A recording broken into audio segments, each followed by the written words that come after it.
Никто не мог приручить бульдога мафиозного босса, и все вокруг уже давно превратилось в легенду. Говорили, что этот пес, которого звали Брюно, вырос среди грохота нелегальных сделок и запаха дорогих сигар. Его хозяином был глава криминальной группировки, суровый и безжалостный мужчина по имени Дэвид. Он любил силу и порядок, и Брюно был его живым символом.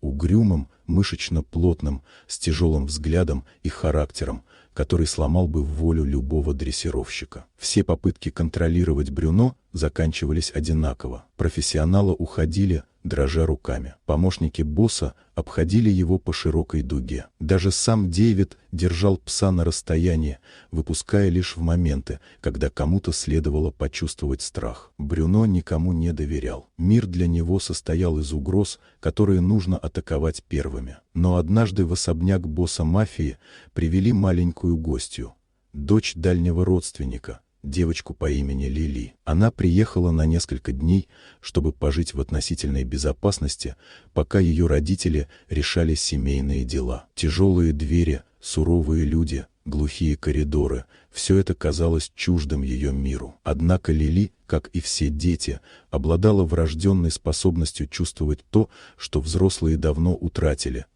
чистую сердечность там, где другие видели угрозу. Когда она впервые увидела Брюно, тот сидел в дальнем углу внутреннего дворика, настороженно зарывшись взглядом в каждого проходящего. Девочку предупреждали держаться подальше, но ее маленькие шаги упрямо тянулись к псу. Она остановилась на безопасном расстоянии и просто села на землю, скрестив ноги. Ничего не говорила, не звала и не пыталась привлечь внимание. Лишь наблюдала, будто рассматривала тайну, которую мир почему-то боялся раскрыть. Брюно сначала даже не повернул голову, но спустя какое-то время его настороженный взгляд все же скользнул по девочке. Не было ни страха, ни вызова, только спокойствие и странное, необъяснимое принятие. Лили медленно вытянула руку, в которой держала маленький кусочек печенья. Пес не двинулся. Однако она оставила лакомство на земле, отодвинулась и продолжила сидеть так же неподвижно. Шли минуты. Ветер шуршал листвой,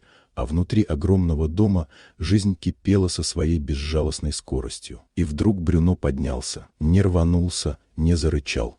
Просто подошел, понюхал печенье и осторожно взял его зубами. Затем посмотрел на девочку, будто оценивая ее поступок. На следующий день Лили снова пришла во двор и снова села напротив. Брюно подошел к ней гораздо быстрее. На третий день он уже ложился рядом, тяжело вздыхая, будто наконец нашел место, где можно не сторожить каждый звук. Тот, кто пугал взрослых мужчин, позволил девочке гладить свои морщинистые щеки и чесать за ухом. Когда Дэвид впервые увидел это, он замер, не веря глазам. Его непокорный страж, безжалостный символ власти, лежал у ног ребенка, доверяя ей так, как не доверял никому. В этот момент хозяин впервые понял, что сила бывает иной, не только строгой, не только жесткой.